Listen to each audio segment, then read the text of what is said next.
What if a single year changed everything? Welcome to the Infinite Archive. Today we're opening the file on 536 AD, the year the sun went out. From ice cores to ancient chronicles, we're piecing together the puzzle of the worst year to be alive in human history and the dawn of a new world that rose from the ashes.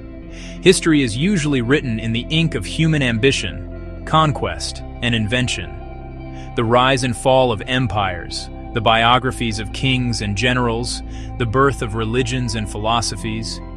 These are the narratives that traditionally frame our understanding of the past. Yet occasionally, nature itself intervenes with a force so immense, so indifferent to human designs, that it rewrites the fundamental story of civilization. The 6th century AD bore witness to one such extraordinary event, a silent, atmospheric cataclysm that plunged the entire world into a prolonged twilight, triggering famine, pestilence, and a reordering of the global order that would echo for centuries. The year 536 AD was a pivotal global catastrophe, not merely a historical date. Across the world, from Constantinople in Ireland to China and the Maya lands, records describe a mysterious phenomenon.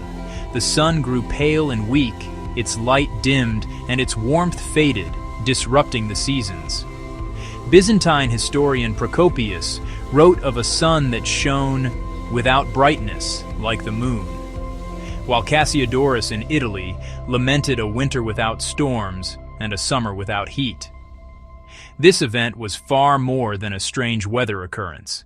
It was the precursor to a worldwide societal crisis that revealed the profound vulnerability of all human empires to climatic disaster. For over a century, the cause of the 536 AD dust veil event was a major historical mystery. Modern scientific techniques like ice core analysis and dendrochronology have now revealed the cause.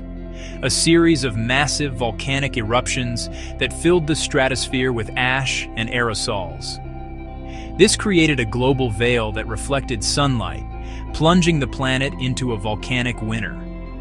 This is the story of the Great Dimming, detailing its immediate effects, famine, and climatic chaos, and its long-term consequences, including pandemic, mass migration, and the fall of empires. It serves as both a lesson in human resilience and a stark reminder of our vulnerability to planetary forces. The most direct evidence for the 536 AD catastrophe comes from contemporary eyewitness accounts. The Byzantine historian Procopius recorded the event, describing a year in which the sun shone without brightness, like the moon.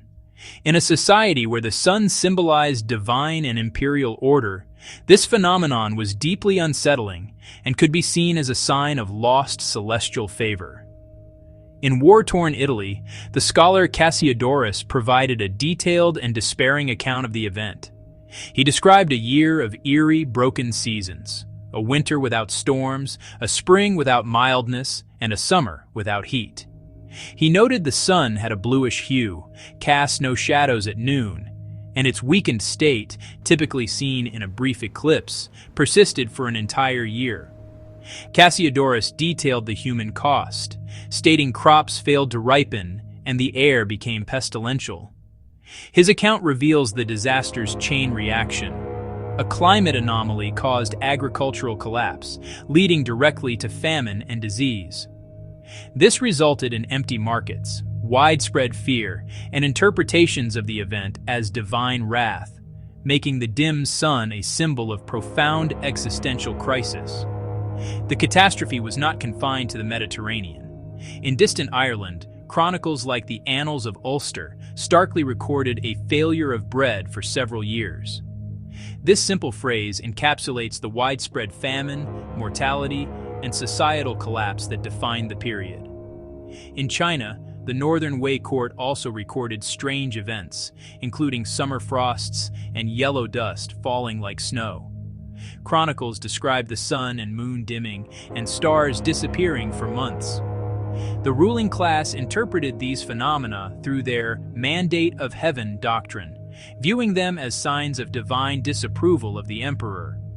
Evidence from sources like lake sediments in Mesoamerica confirms the event was a global climatic disruption, not a local one. This planetary phenomenon profoundly impacted agriculture, health, and human societies across continents.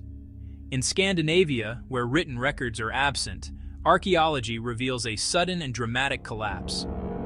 Evidence shows settlements were abandoned, burials decreased by over 75%, and artifacts vanished. This archaeological silence points to a catastrophic depopulation, suggesting famine and mortality on an unprecedented scale. Scholars link this archaeological evidence of collapse in Scandinavia to the Norse myth of Fimbulwinter, a legendary 3-year winter that heralds the apocalypse.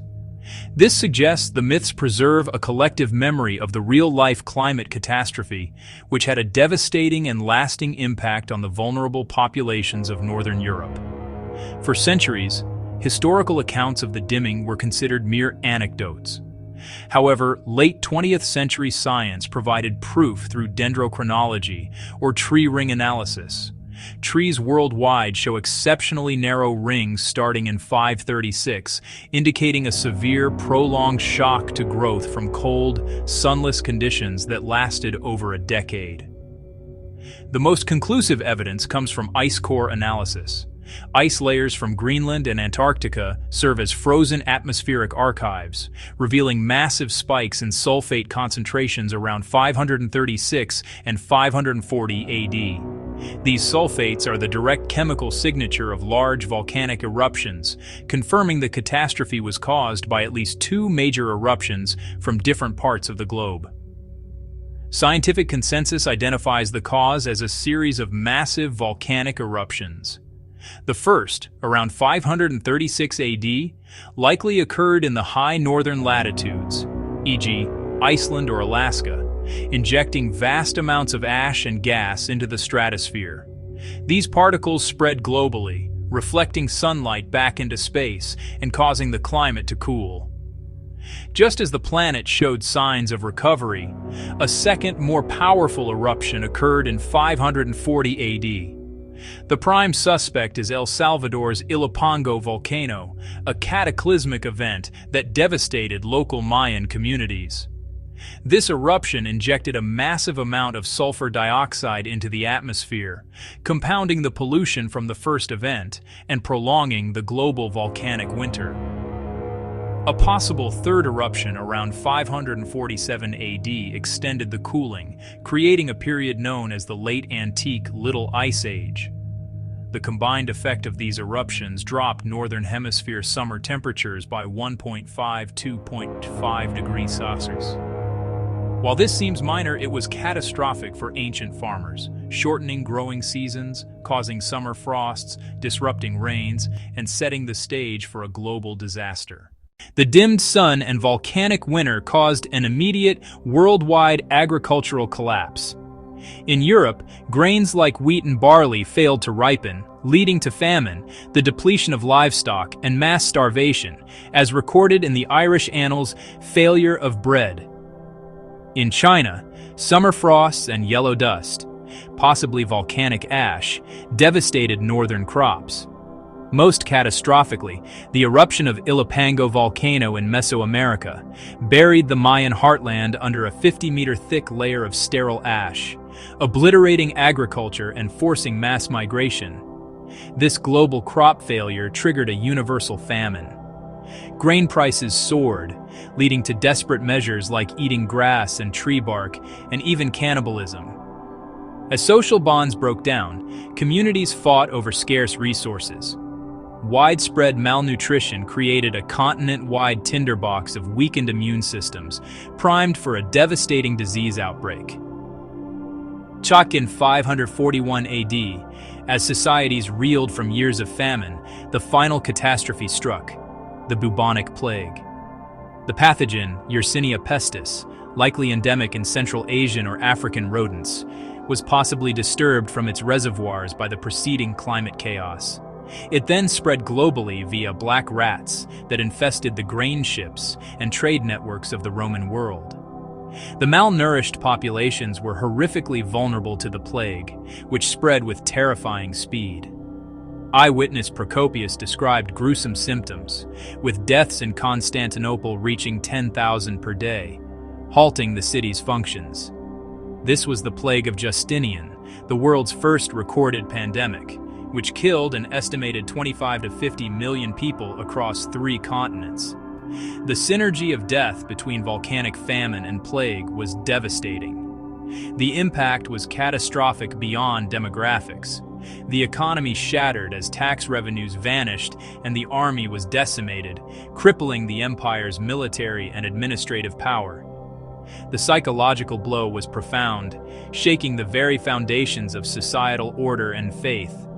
The Byzantine Empire under Justinian is the classic case study.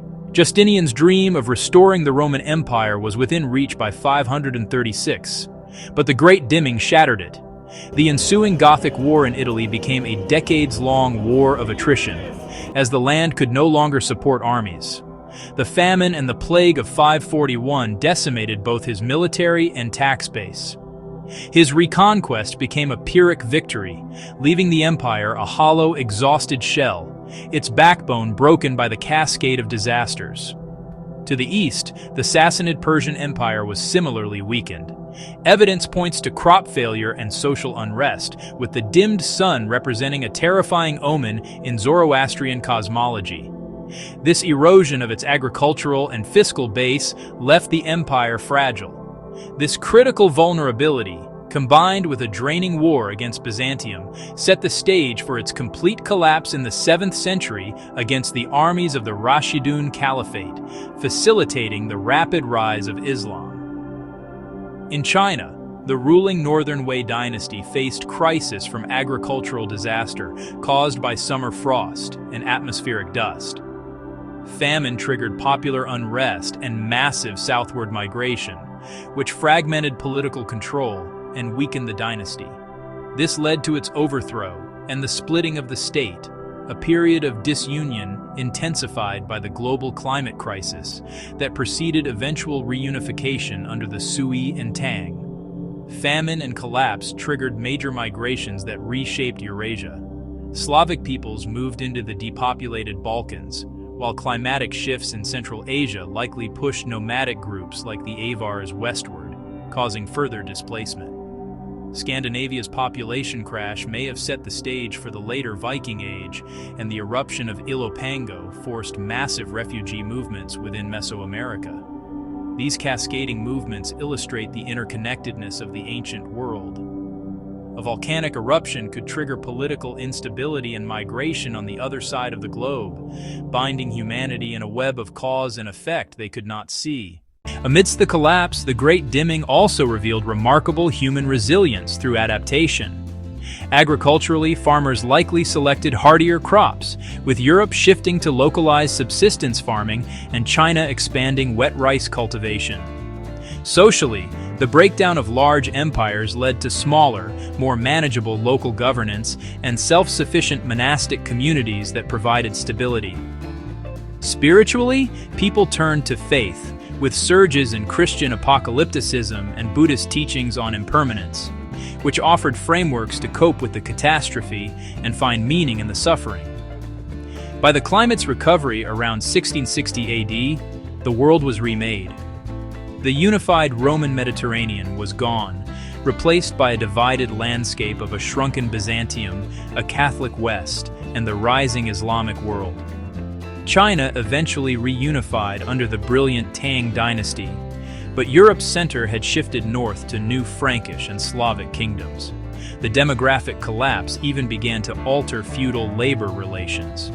The Great Dimming was the great accelerator of antiquity's end, not its sole cause. It brutally revealed the vulnerability of complex societies to planetary forces, demonstrating that human history is inextricably linked to Earth's natural systems. It is a story that warns of our fragility, but also celebrates our stubborn resilience.